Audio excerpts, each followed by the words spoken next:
معروفين بالشوربه ماشي بالحريره. لا شوربه. ظهر الحق وزهق الباطل. سير الله يطول لك في العمر لالا، سير الله يسهل عليك الحاجه. بحال هاد الناس انا كنحترمهم، بحال هاد الناس تنحترمهم وتنقدرهم. هادي انسانه جزائريه تحترم، هادو تنقولوا لهم حنا جيراننا. كمل يا لالا. الشوربه مقرطفه. تحيه طيبه للاخوان والاخوات فيما كنتم. فيديو جديد مع اخوكم المهجور. قبل ما نبداو الله يدخل عليكم هذه الليله المباركه بالصحه والسلامه باش ما تمنيتوا ان شاء الله، والله يجعلها في ميزان الحسنات ديالكم. تبارك الله. زربنا على رمضان. دابا الناس اللي صاموا قبل منا اليوم ما عندهم ليله القدر، حنا ان شاء الله حتى الغدا الى كتب الله العمر. ايوا انا سيدي ما نكثر عليكم ما نطول عليكم. بمناسبه ليله القدر جبت لكم واحد التخليطه من العالم الاخر. اليوم غنعمل سيدي غادي يا ربي تسمح لي غادي ما عرفتش اخويا شنو نقول لكم، والله ما عرفتش شنو نقول لكم. عرفتي هادشي اللي غادي تشوفوا والهربه ماشي الهربه، شي حاجه فوق الهربه. اللي نبداو باول حاجه هو انه فيلاج اللفت راه سبب المشاكل في العالم كامله. عقلتوا فاش داروا ديك الكعبه ديالهم وبداو تيحماقوا وداروا المجسمات اشنو كنت قلت لكم في واحد الفيديو؟ عقلتوا؟ قلت لكم راه خاص المملكه السعوديه تدخل. علاش؟ لان البلاد اللي طلعت لها الحمقى في راسها غادي تنوض دير واحد الكعبه اليوم غادي يديروها كمجسم يشوفوه الناس وكذا، وغيبقى هذاك الشيء تيتوارث اليوم على غدا، اليوم على غدا، اليوم على غدا، اليوم على غدا، تتلقى كل بلاد فيها كعبه ديالها. وهذا تيتسمى التطاول على الاسلام والكعبه موقرتوها. غادي نمشيو اليوم غنلقاو مصر حتى هما اخويا النظام بجوج نظامين. اخويا ما فهمت، والله انا ما فهمت بالله. باش ينوضوا المصريين حتى هما يديروا واحد المجسم ديالاش.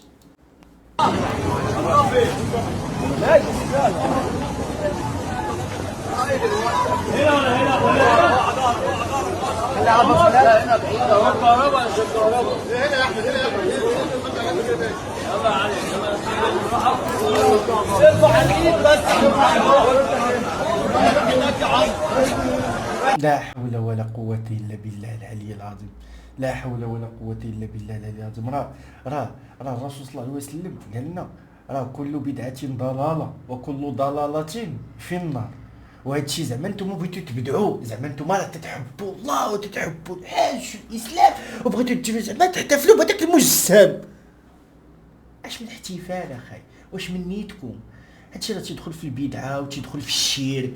راه بنادم غادي بنادم غادي يفهمها في شكل اخر. بنادم اللي ما واعيش يا ربي تسمح لي غيتسحب. واش خليوني اخويا ساكت.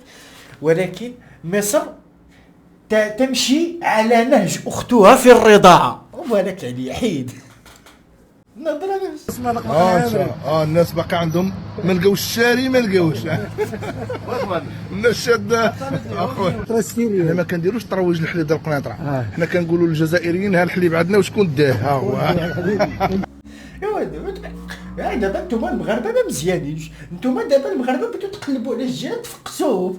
الناس تيقبضوا الطوابير على الحليب، تيقبضوا 3 ايام ديال الطابور باش يجيب نص لتر الحليب. انت جايب ليه الكراطن هنايا والسنادق وتتقول لي واخويا اتق الله راه رمضان هذا. واش يشرب الحليب واش يقبض الطابور عليه؟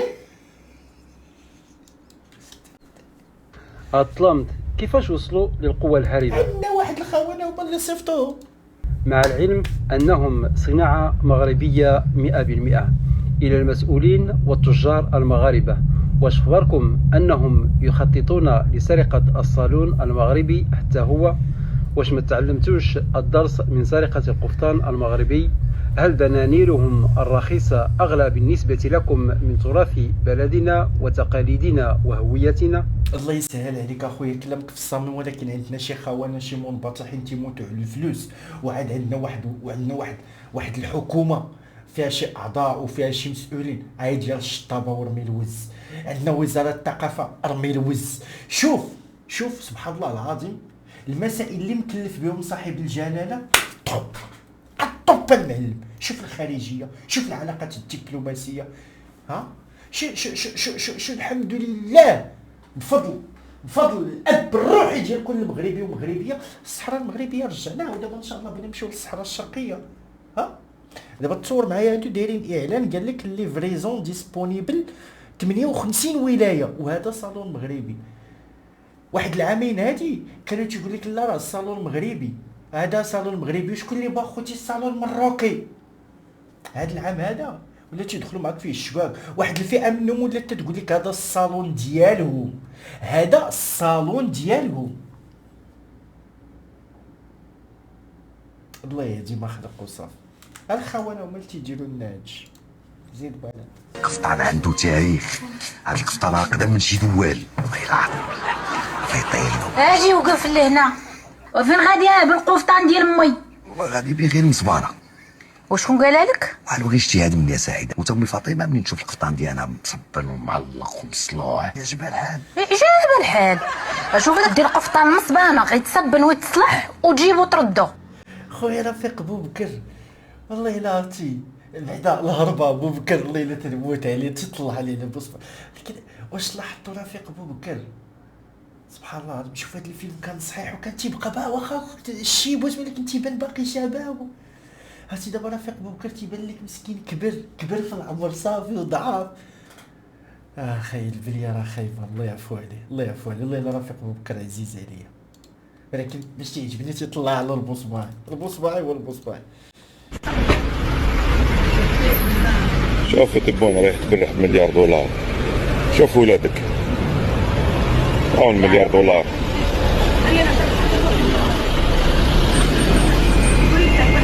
لا حول ولا قوة الا بالله.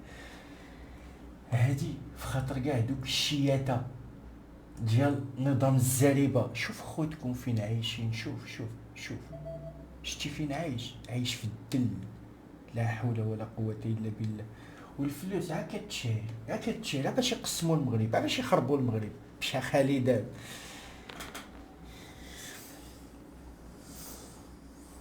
يمكرون ويمكر الله والله خير الماكرين. ان الله احكم الحاكمين. الله سبحانه وتعالى ما كيظلمش العباد ديالو وما تيخليش العباد ديالو يتظلموا الا الا كانوا ظالمين النفس ديالو. ايوا صافي ايوا نقولوا شي حاجه اخرى. نواظبوا هذه فرصه استثماريه هنا لقدروه الباس. هاي الدار الصفراء مع هذا البوتيك مدخلين 60 وهذا قدروه الباس. حد مهتم به يتواصل معنا. مبيوع عندنا ب 14 مليون. لوكاليزاسيون قال لك البوتيك. اش من بوتيك اخويا اش من بوتيك؟ حتى بالركه هادي محسوبه عليها. اجي راه حتى فراشه في الزنقه تلقاها كتجد. لوكاليزاسيون قال لك هذا الدار الصفراء. هادي نعم سيدي راه هي الواجب العاصمه الاقتصاديه ديال موريتانيا. علاش دابا موريتانيا خايفه من اننا القويره نعمروها؟ خافت لا تما كيولي نعم سيدي شي سوق حر دولي عالمي نواجبو يضربها الريح. شوف ورا انت تهضر على عاصمه اقتصاديه صاحبي ديال الدوله.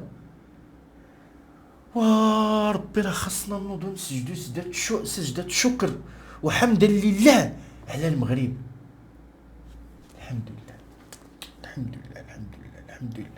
الحمد لله. راه اللي قال لك المغرب خايب والمغرب ما فيه والو والمغرب الحمد لله. راه شوف مشكلتنا حنا راه ماشي المغرب ما فيهش، فيه كلشي، فيه الخير، فيه الخدمه، فيه كلشي، ولكن مشكلتنا مع المسؤول.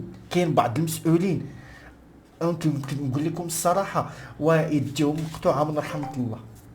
كاينين مسؤولين نقول لك جزائريين مع مغاربه هما اللي دايرين هادشي والله العظيم. اما الحمد لله بلادنا فيها الخير، فيها الخدمه، فيها كل شيء. اللي كون عرفنا كيفاش نستثمروا الشباب ونستثمروا اليد العاطله ونعرفوا كيفاش نستثمروا هادي والله بلادنا والله حتى نفوتوا ميريكان ونفوتوا لا نازا ونفوتوا القمر ونطلعوا وبقى نطلعوا لشي بلاصه اخرى ما كايناش في الدنيا والله العظيم بالعمل والجد. لكن حنا عندنا واحد ولكن الحمد لله ملي كنشوف بلادي وكنشوف نواديبو بركه عليا. السلام عليكم. شات جي بي تي كم من دولة فيها مساجد مغربية في دول إفريقيا أو باسم المغرب أو باسم الحسن الثاني أو باسم محمد السادس؟ كم من دولة؟ يا ريت أنك تسمي دول. في إفريقيا هناك عدة دول فيها مساجد تحمل أسماء مرتبطة بالمغرب. على سبيل المثال دار السلام في تنزانيا، وكوناكري في غينيا، ونجامينا في تشاد، وليبروفيل في الغابون. هذه المساجد تم بناؤها بتموين مغربي أو تكريما لملوك المغرب مثل محمد تقريبا السادس. تقريبا 5 مساجد. نعم بالضبط. بناء على المعلومات التي وجدناها تقريبا هناك 5 مساجد معروفة في دول إفريقية بأسماء مرتبطة. هل هناك مزيد من المساجد اللي كنعرفها حتى الكوت ديفوار يمكن الكوت ديفوار بلي فيها مسجد مغربي يمكن باسم المغرب أو باسم ملوك المغرب في أوروبا أو في آسيا أو في الخليج أو في أمريكا؟ كاين فرنسا، كاين إيطاليا، كاين اسبانيا. نعم، هناك مساجد بأسماء المغرب أو ملوك المغرب خارج إفريقيا. على سبيل المثال مسجد محمد السادس في كوكيمبو بتشيلي، ومسجد محمد السادس في سانت إتيان بفرنسا، ومسجد محمد السادس في تورينو بإيطاليا، وقد تم تمويل بعضها جزئيا من المغرب. ما شاء الله. أعطيني مسجد واحد في إفريقيا باسم الجزائر أو باسم رئيس ما جزائري في دول إفريقيا.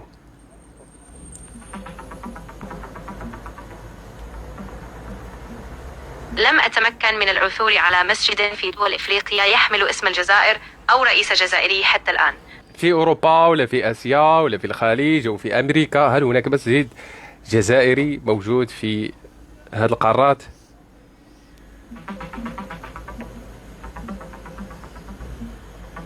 لم أجد معلومات موثوقة عن وجود مساجد باسم الجزائر أو رؤساء جزائريين في ياك احنا أقوى ضاربة، ياك احنا أقوى دولة في المنطقة، ياك احنا انت راه مخلصك المخزن، احنا قارة، احنا شكرا. ما كاين حتى مسجد واحد سواء في أوروبا سواء إفريقيا، ولا ما دخلت الجزائر هي بنفسها، يعني داخل الجزائر لقيت ما كان حتى مسجد واحد مبني باسم الجزائر او بناو الحكام الجزائر او الجزائري بانفسهم. المسجد الاعظم الكبير اللي موجود في الجزائر بناوه الشينوا مزيانه. حتى المساجد اللي موجوده حاليا في تلمسان هذا معماري او الطريقه اللي مخدومين بها المساجد اللي موجودين في تلمسان هم للمغاربه، المغاربه هما اللي خدموا. السؤال تلمسان راه كانت مغربيه الحاج، تلمسان راه كانت مغربيه. دائما يطرح لي في راسي، دائما كنبحث او دائما كنقول شوف نشوف يعني مقارنه مع المغرب. احنا نعرفوا المغرب باللي نشر الدين الاسلامي قبل ما ينشر المساجد في دول افريقيا. بامكان اي شخص انا يبحث على هذا الامر هذا يشوف يعني واش قدم المغرب في حق الدين الاسلامي قبل ما ننطلقوا المساجد للدول الافريقيه ناهيك على دول العالم. نعم هذه القضيه كاينه. المغاربه نشروا الاسلام في اوروبا ونشروه في افريقيا وناشرينه في العالم. المغاربه الحمد لله، والمغاربه اصلا في اوساط طلبه العلم معروف. المغرب فيه طلاب العلم وناس اللي رحاله على قبل العلم صح. هادي ما نبقاوش فيها. هو تيبقى بصباعي القوات الضاربه حنايا فلسطين قتلنا وقاتلون والصغاريت ومن هنا ومن لهنا. جامع ما بانينوش الملم، جامع في افريقيا يكون الدولة جامع. الحكمة راه فين؟ الرزانة والحكمة. عرفتي دابا تنحس والله الا تنحس بالمغرب هو داك الدري المجتهد في القسم المرزن اللي ديما الواجبات ديالو خدام ما مسوقش للبشر ما سوق ولا هو تيقرا الدافز ولكن ناجب تيق منك وتيتريني الكاراتي هو والجزائر هي داك الدري الكاسول المكلخ المشاغب اللي البساله وتيجي تيبينو قل من المغرب وتيجي للمغرب سلم امك راه ما تنقلش اني خاصك تعتمد على راسك، سلم امك اعتمد. حنا كي كنا رايحين لمصر كنت صغير كنا رايحين بالعقليه فاهميننا باللي هذيك بلاد اليهود وحنا رجله لا مسلمين، وهذيك بلاد اليهود كيما فهمونا رحنا لتونس باللي هذيك بلاد يحكموا فيهم النساء وحنايا رجله وباللي المرو. راه هذا هو الكائن الكروي. شوف انا والله العظيم واخا شوف بعض المرات نتعصب والشعب الجزائري ولكن والله التعاطر انا عادرو. علاش؟ لان في العشريه السود اللي دوز هذيك العشريه السود والله تترودة بحالهم بالله العلي العظيم. هذيك العشريه السود تاع صاحبي راه نص الجزائر مشى الله يعاونو يتوكل فيها. ترى بنادم هذاك الجن هذاك المخابرات كان تيدخل بنادم بلا ما نعاود لكم باش ما يتصلنا الفيديو داكشي ديال التفصال تيفصلها معلم الفصاله تيفصل بنادم. هما اش وقع لهم؟ النظام ديالهم وصل لهم الراس ديالهم. هو قال هادشي. دابا مثلا هما ما بغاوش مصر، مصر يهود وكذا وكذا وكذا وكذا وما تمشيوش عندهم وكذا وخايبين وتيكرهون الله وما عرفت شنو كيما قال لك توانسه. لا هذيك تونس تيحكموا فيهم العيال. المروك صهاينه هذوك ما تهضرش عليهم. شكون الخليجيين؟ لا صهاينه وهذوك كفار وكذا وكذا.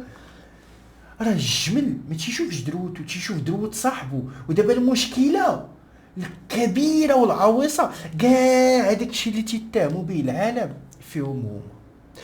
راه نقسم فمي بالله وانا صايم ان الجزائر اكثر دوله تتقلب انها دير علاقات مع اسرائيل كتموت.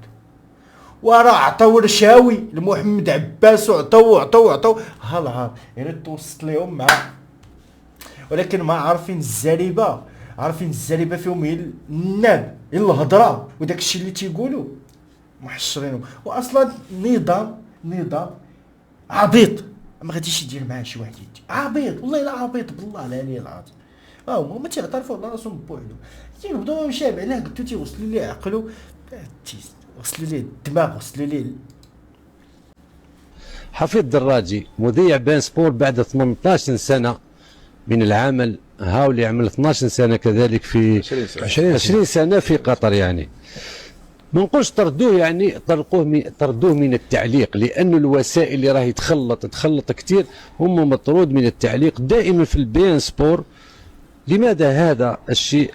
أنه ظهر بتعاطفه مع إيران وانحيازه للدولة الإيرانية. المهم هو مستبعد. الناس بكره تزيد. أنا أقول لك حاجة اللي عجبتني في هذا الرجل، وهو وقوفه دائما مع القضية الفلسطينية ظالمة أو مظلومة. أنت أيها المسؤول القطري ما صدقتش على حفيظ دراجي، حتى هو جال بالقناة هذه في أوروبا وفي أفريقيا وفي آسيا. أي كأس عالم، أي جزائري أو أي عربي يريد مشاهدة تعليق مباراة بتعليق تاع حفيظ دراجي. والله ما كان حمل التعليق ديالو بالله العلي العظيم. باسل مجلخ فم واحد بشريت بسيفي. سير ولدي سير ولدي سير فين تبان انت قدام، فين تبان قدام. سير قال لي معلق. ولكن شوف جمعنا لك الالي مع الريتور، جمعوا لك المغاربه حبوا تبن وطردوك من الجزيره. ماشي الجزيره، البين سبور، حيت الجزيره بوحدها والبين سبور بوحدها. طردوه من البين سبور وماشي من التعليق. وانتم كاملكم واحده مسكين مغرفه واحده وخرجوا تنبحوا وعاونوا وقول وتفرج لي، جيت تفرج لي ياك دابا تعرجي اشنو داروا لي؟ صيفطوه في حالته ياك وخارجين تيتباكاو علينا هنايا. هو داك النهار خرجتي تباكى عندنا. دابا انت اسمع، نتذكر بوتفليقة وعصابته لأنهم لم يتركوا لنا لا منظومة سياسية ولا منظومة قانونية ولا علمية ولا تربوية ولا ثقافية ولا حتى منظومة رياضية. الأدهى والأمر أنهم تركوا لنا بقايا منظومتهم التي ما تزال في بعض المواقع تتصرف في هذا الوطن كما تريد، تكذب علينا وتفتري وتهين الرجال والنساء في كل المواقع.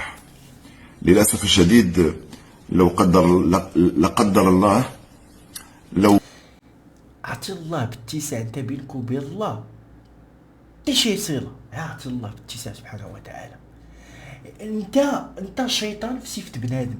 انت احسن نقولها، انت والغلمان وحيده. انت غلام وتبغي الغلمان خليني ساكت. والله اني صائم لا حول ولا قوه الا بالله العلي العظيم. ولكن شوف هذا الشيء ذنوب المغرب، والله انت ذنوب المغرب اللي خرجوا فيك. ذنوب المغرب والمغاربه حتى هما لقيتيهم الرجال قدوا لك الضربه. خرج دابا تيبكي. دابا شنو عرفتي شنو دابا داير؟ دابا عاد تنادم معاه الحال وخرج تضرب النظام ديالو، لان هادشي كامل اللي فيه سببو شكون؟ النظام ديالو. حيت دابا النظام ديالو دابا نقول لكم واحد القضيه وكونوا منا على يقين. شتي دابا بحال التعرجي راه كما كان كاع بغى يدخل في هادشي السياسي. عرفتو هو طماع تمامع بغا الفلوس وكذا، كان غير التعليق ما دخلوش في هذا الشيء، يعود يجي للمغرب ويتسكش كيفاش كان جا للمغرب وكبروا به. دابا شنو اللي وقع له؟ واش كل شرا ليه الصداع؟ شرا عليه النظام ديالو، النظام ديالو. شوف يا اما غدير هاد الحاجه وهاد الحاجه، ولا والله يمك تنديوك فين المعزي الكحلي يدير كرونو كاملين. فراسكم القضيه ديال الجدي الاسود، الجدي الاسود اللي عندهم في الجزائر تيستعملوه المخابرات، ولا كنا درنا عليه واحد الفيديو. الجدي تيديروه في عمليه التعشيب. مشى خالدام والله العظيم نظام الزريبه خرج كاع على الجزائر. يلا سير ولدي قلب على شي خدمه اخرى. قال ايران سير ولدي. ها بصح الكثره خالتي زينب نعرفوك باللي انت كوردون بلو طباخه طيبي مليح. ماذا بيك جبدي لنا على الاطباخ لي بلا تاع سيدي بلال وتاع وهران. باش معروفه وهران بالاطباق تاعها؟ معروفه بالبركوكس حار، الدولمه كراميل، فهمتني، معروفه بالرقاق نتاعها، معروفه بالشوربه مقرطفه. كنا نديروا الشوربه حنا وحده نقطعوها ونقطعوها بالخدمي تاني تاع الخدمي. كاين البوزلوف الله عليه. انتوما في وهران معروفين بالشوربه ماشي بالحريره. لا شوربه. ظهر الحق وزهق الباطل. سير الله يطول لك في العمر. لا سير الله يسهل عليك الحاجه. بحال هاد الناس انا كنحترمهم، بحال هاد الناس تنحترمهم وتنقدرهم. هادي انسانه جزائريه تحترم، هادو تنقولوا لهم حنا جيراننا. كمل يا لالا. والشوربه مقرطفه. هذا الحريره وقال لك حنايا كل ولايه وعندنا الحريره وتنحرحروا. وجاكم وجه الحريره يا وجه الحريره. انتم راه تقبضوا غير سميات الحريره وكتسميوها على شي صريصره طلقتوها في شي سطيله ولا الحريره. بزاف عليكم هو تاع حريره. سير كمل يا لالا الله يسهل عليك. مخطوبه وكنتي تقولي لي على هذاك الحوت اللي كانوا يخلعوه، كنتوا ديروا سبيساليتي سي لا مورو. خلينا من الحوت. عافاك يا خالتي قولي لنا الله يجازيك بخير. والبسطيله وعندكم شي بسطيله واللحم بالبرقوق الطاجين قلنا الله يجازيك بخير. البغرير الملوي المسمن داكشي كامل. لا مورو كانوا يديروها بكري باسكو يافي لو بواسون كي رونتري حتى لهنا، الوغ كانوا يديروه كانوا مخلعوه. لا مورو قليل اللي يعرفها لا مورو. انا قول لي عليها لا مورو. شوف لو ميور اللي يقول باللي تنعرف لا مورو ميم فرونسي ميم لي فرونسي ما يعرفوش كيما انايا. انا لا مورو خبلها لك ديرها لك راوز دير لك كونسوس افيك دي زو خبلها لك فهمتني. وانا اللي حسوا باكيش تعيشها كنت ناكل منها. والاطباق في الكاطو لي كاطو الحلويات باش معروفين نتوما وهران؟ مقرود، الكحك، طورنو والغريبيه، هذه اللي معروفين بها في مدينه وهران. واخا يا امي الحاجه انا عارف بان هذيك الغريبيه ديالتنا اللي هي الغريبه الهبيله وصفتنا لكم، ولكن ماشي مشكل. الغريبه الهبيله فين هو الطاجين؟ فين هي البسطيله؟ فين هما الحلاوه المغربيه؟ فين هو كسكسو؟ فين هو بحال هاد الناس هما اللي كنحترمو وكنقدرو ومفتخرين بداك الشيء اللي عندهم وما تيديوش ديال الناس. هاد السيده مسكينه راهي ما تلاقى معاها شنقريحه ولا واخا هي سبحان الله العظيم تتشبع شنقريحه، راهي ما تلاقاو مع اللي كنت تلاقاو معاها. مشى خالده بالك عليا المخزن. بسم الله الرحمن الرحيم. السلام عليكم يا شعب جزائري، اتقوا الله يا رب. اهدي شعب جزائري ليوم الجمعة. اللهم انصر بلدنا الجزائر يا رب. يحفظ شعب جزائري. عم بداو يفيقوا الشباب الله يهديهم. مازال شويه في التلفازه ما يديروا لهم من حوايج تالفين تاع الجياحه ما حبوش يفيقوا. ديروا لهم شهر القران. لموا الشعب الجزائري ادعوا لهم باش نلموا بعضنا، علموهم القران ولوا لبعضنا. ادعوا لبلادكم، ادعوا لبلادكم الجزائر. بداو يولوها رجال ان شاء الله راهي تصفى بالعقل يا ربي. يهدي شعب جزائري ويطيحوا الخونه المخزن. والله انت دبر بالرب المعون. المخزن لا حول ولا قوة الا. شتي ملي كتشوف بنادم لحق لهاد السن وباقي تيدير بحال هاد الفعايل، لا حول ولا قوة الا بالله. في الجزائر في اليونسكو وملف المروك في اليونسكو. هنا يوجد الأصل وهنا يوجد الماركة التجارية. انا بغيت نعرف واش هاد البصبعيات ما كتحشمو، ما كتنقزو، ما كتعطسو. الصحة القفطان. واش ضرب امكم الله؟ واش ضرب امكم الله ولا مش تضحكوا؟ راه كتزيدوا تضحكوا فيكم البشر. راه القفطان المغربي تسجل في اليونسكو ماشي كعلامة تجارية لبيلة. راه تصميم، راه تراث من جد جد جد جد جد جد جد جد جد جد جد. المروك اختار سياسة التسويق، البراندينغ، التجارة. دابا حنا تنسوقوا. اويلي زيد. الجزائر اختارت سياسة الأرض، الهوية والتراث. هدف سياسة الجزائر اختارت الهوية والأرض والتراب. الله يمسخهم. هو الصراحة الله اختارتوا الأرض المشفورة لجيرانكم، الحدود الموروثة على الاستعمار. التراث اش من تراث؟ انتما في 1962 التراث اللي عندكم سروال بوتقبة. اش عندكم سكران طايح من الدروج، عندكم هذاك السروال علي بابا. اش من تراث عندكم؟ اش وانتم ايام الاستعمار كنتو تدخلوا عندنا بالنعاله او ما لابسين حتى في رجليكم، تنعطيوكم هنا القشاش بندورو معاكم. مشا خالده. سياحي وتجاري بحت، لانه كما على بالكم هما يبيعوه ويخدموه بزاف، يعني اكل العيش. سجلوا الملف باسم فن القفطان. عام القفطان كلمة عامة، القفطان موجود في دول عديدة. وهذيك الهضره سيري قوليها لخالتك.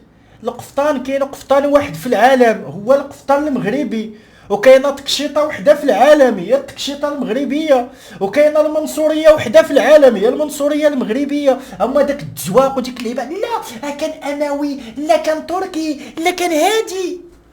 حشمتوا الصيام هذا ما كذبت. زيد. تركيا، ايران، اذربيجان. اذربيجان كان عندهم القفطان.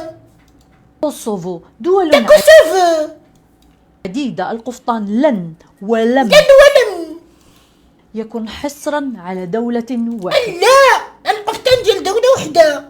واش تبقاي تتنقصي على القفطان مغربي وغيبقى مغربي وتسجل في اليونسكو على مغربي. ودابا انت كتبردي الفقسه على قليبك وكتبردي الفقسه ديال دوك المبردعين الذين تبردعونه وتقولوا المغرب يسوق. واش نتوما هبال؟ واش كاينه شي حاجه عباد الله في اليونسكو كتقيد لا حنا راه سجلنا انا هما تيسوقوا، ولكن الاصل ديالنا حنا بشا خالده وتعشات بوكا بالنبذ.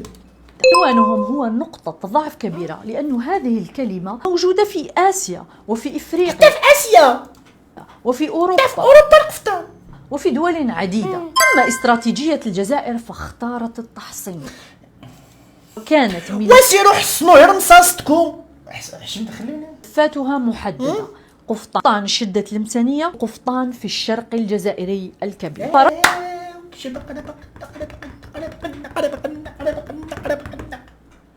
ربطت القفطان بالأرض والطقوس والتراث. فرق واضح، ملفهم كان للبروباغندا وملفنا هو ملف هوية، تاريخ، أصل وتراث. أنه كي تربط اللباس التقليدي والتراث بمدينة وأرض راخ السخاء في أرضك، هنا أخذت شهادة تاريخية أبدية. وتفكروا هذه الكلمة مليح، الأصل لا يعرف وفولو. عيلي امالك الكرغولي مالك، امالك ابو صبع مالك مع القفطان. عيلي انه البصبعي يا ساده لا تخافوا. هذه هي القرطاسه ديال الحرب الرمال. هاي كي ولات شوف 1963 هذه ها هي. ونزيدكم ها هي هذا القتل ديال الحبس حرب الرمال. هذا هي القرعه النادره ديال شنقريحه، هي هذه تحفه بقات عندي. ها كنتقوبه من تحت ونقرر لكم من الداخل باش كاتبينها. شوف اجي نجيبوها بالشمس وتشوفوا ان انت شوف كيفاش تلصقوها دابا. واش كيف لاصقين لداخل قالوا الكازا كاتبين شنقريحه القرعه القنينه، ماشي القرعه القنينه، والسينياتور داك سميتو. هذا السيد اللي جباليه هو اللي حاضر حتى جلسوا عليه، وملي ناضوا شدها دارها في ميكا وخلاها ودار في الدار ديال شحال هي عنده من 63. وفي التالي جباليه قال لي تبقى تخفى عندك وانا وريتها لكم. شنقريحه ها هي ديالتك، بغيتيها لا ما بغيتيهاش انا ما رديتيها. سنجيب لك تاريخيا شخص نجيب ما نجيبوها يورينا واش باقي القياس ديالها ولا كيف. سقط الوالد والله انت جابها لصقه. قرعت شنقريحه، هاي قرعت شنقريحه. سقط الوالدين داكشي كاملو اخويا على هاد القيمه الورا.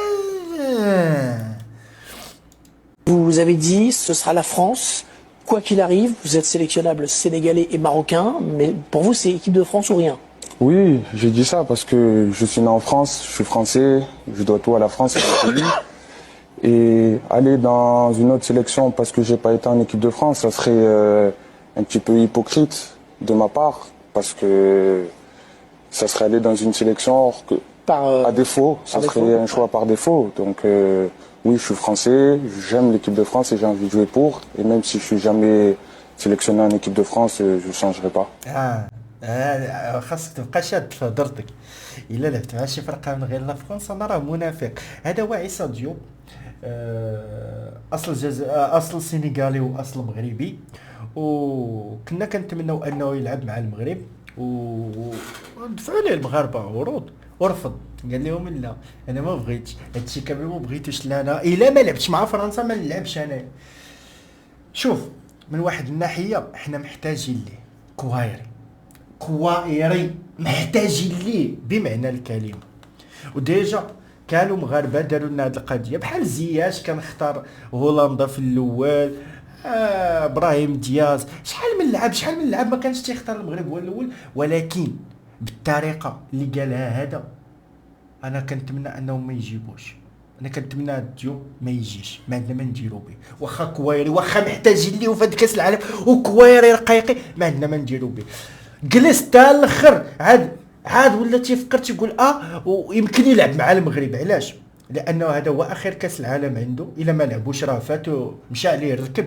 شتي الا ما لعبش هذا كاس العالم مشى عليه الركب. فرنسا ما عيطاتش ليه، دابا عاد بيبان لك المغرب. خويا ما عندنا ما نديرو به، يمشي الله يعاونو، ربي غيوقف معانا. كاينين لعابه واعرين كاينين لعابه مغاربه واعرين وما عرفتش اخويا. قلبوا اخويا راه كاينين في اوروبا مغاربه هك تيجيروا. خلينا من هذا الوز هذا، ان شاء الله يعاونو هو ولا فرنسا ديالو. وانا بعدا ما عندي واحد القضيه كيف ما بغى يكون نوعو. انا هضر معاه جوج ثلاث هضرات عنده هو داك الاختيار، ولكن باش يجي بدا تيقول لك لا وانا ما نلعبش ولا لعبت تسمى منافس. اخويا الله يعاون. دياز لعب مع اسبانيا في الاول، لعب مع اسبانيا وما هضرناش فيه حنايا. شكون اخر ابخي جا المغرب وجاب العز. شكون اخر زياش تا هو كان. شكون اخر حكيمي. شحال من واحد سبق المغرب. لا حكيمي جا المغرب ديالي. انا كنموت على الناس اللي كتبغي المغرب. صافي بلادك هادي موت عليها. انت اصلا اصلك سينيغالي سير الله يعاونك. انا ما بغيتش انا هاد عيسى ديوب والله ما قبلته. واخا يكون كويري رقيقي مشى اخويا الله يعاون يمشي يقلب ليه على شي خدمه. C'était vital pour moi. Je ne pouvais pas rester dans la situation dans laquelle je me trouvais à ma sortie de prison. Un peu otage de tout le monde, un peu ceci. Voilà, j'ai besoin de... La France et l'Allemagne et le comité de soutien ont contribué à ma libération. La suite, je dois la faire moi-même. Je dois me libérer moi-même. Je dois réapprendre la liberté dans un nouveau contexte. Mais je veux aussi me battre. Je n'ai pas parlé de cet aspect des choses. Moi, j'ai été agressé par un gouvernement, par un régime. Et je ne parle pas de vengeance, mais je veux aller jusqu'au bout dans cette...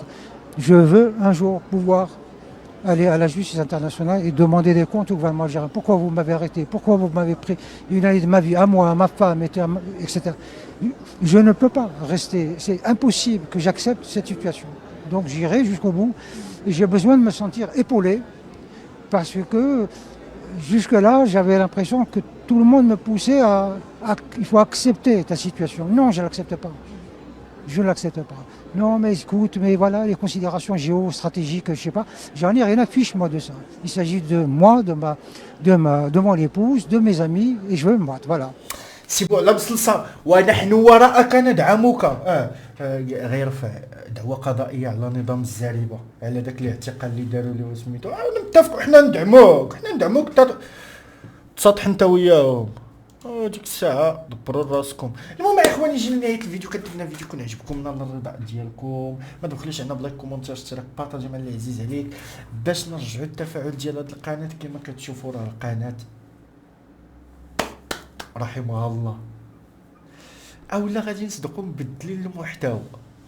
كنتمنى ان نبقاو في نفس الطريق ودعموا خوكم البيج. والله الا محتاج للدعم ديالكم والله العظيم باش انني نكمل في هذا الطريق. راه عارفين مبداش تنهضر تسمى بحال كنسعى. والله انا خاصني نخلص كرايه ضوي معايا وخدام ميما كما تنقولوا كتخدم بلا حتى فايده. كنتمنى انكم ترجعوا لي التفاعل لهاد القناه. الله يسهل عليكم. بارطاجي مع اللي عزيز عليكم. شكرا لكم. تشاو تشاو احباب.